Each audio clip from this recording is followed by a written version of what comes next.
Hello! Bienvenue dans ce troisième épisode de la série Prépa Glow Up, la série qui est là pour te motiver entre des 2 années de prépa et arriver 100% prêt à la rentrée. Donc j'espère que vos premières semaines d'été se sont bien passées, que vous êtes à fond tant dans le travail que dans le repos, que dans les loisirs, parce que le plus important c'est d'avoir un bon équilibre de vie. Dans cet épisode, je voulais voir avec vous comment rester concentré et motivé quand on est dans un environnement qui n'est pas forcément propice à ça. Comment rester motivé quand les personnes qui nous accompagnent ne comprennent pas forcément ce qu'on fait. C'est pas évident et du coup je voulais vous apporter quelques éléments de réponse et quelques conseils qui moi m'ont beaucoup aidé. Le premier conseil que je peux vous donner, c'est de tenir un journal de bord. Donc vous tenez un tableau avec une colonne où il y a les dates de tous les jours de l'été, une colonne pour ce que vous avez prévu de faire chaque jour, donc ce qui est au programme, et une colonne bilan pour faire le bilan justement à la fin de votre journée de travail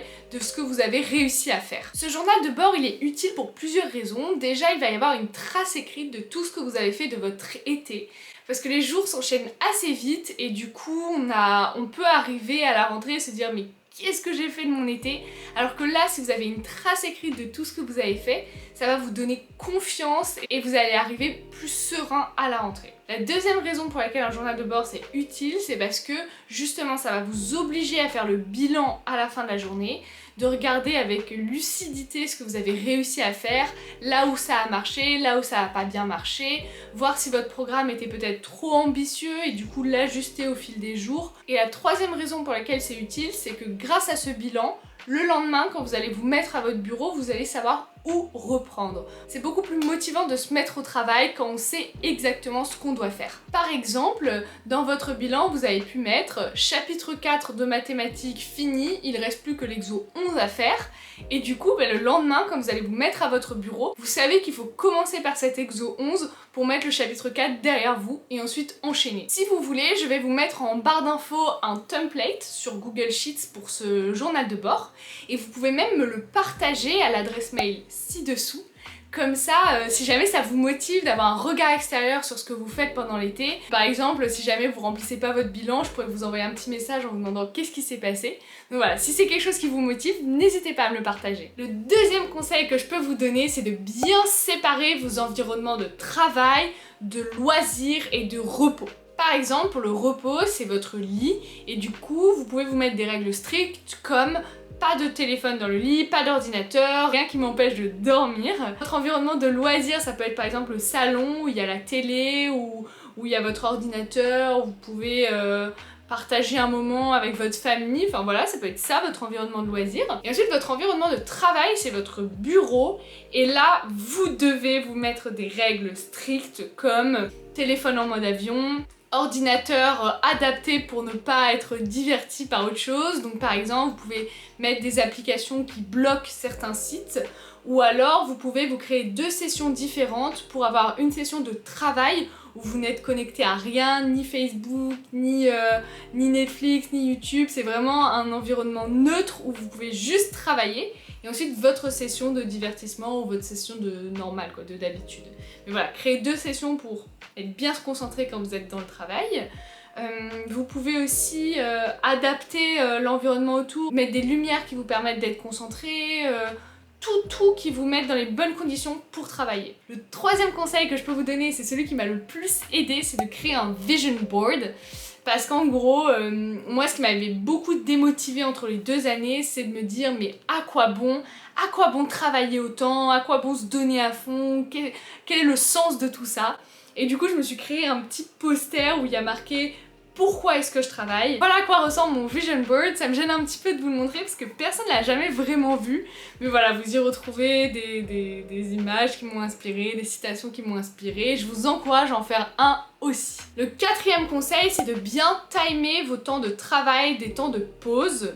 Et là, je m'inspire énormément de la méthode Pomodoro qui encourage à prendre des pauses à des moments timés et à surtout pas prendre des pauses quand on est dégoûté du travail. Parce qu'en gros, la plupart du temps, on travaille, on se met à fond, on est motivé, on lève pas la tête de ce qu'on est en train de faire jusqu'à ce qu'à un moment, on soit trop fatigué, on en a marre et du coup on est dégoûté du travail et on part en pause.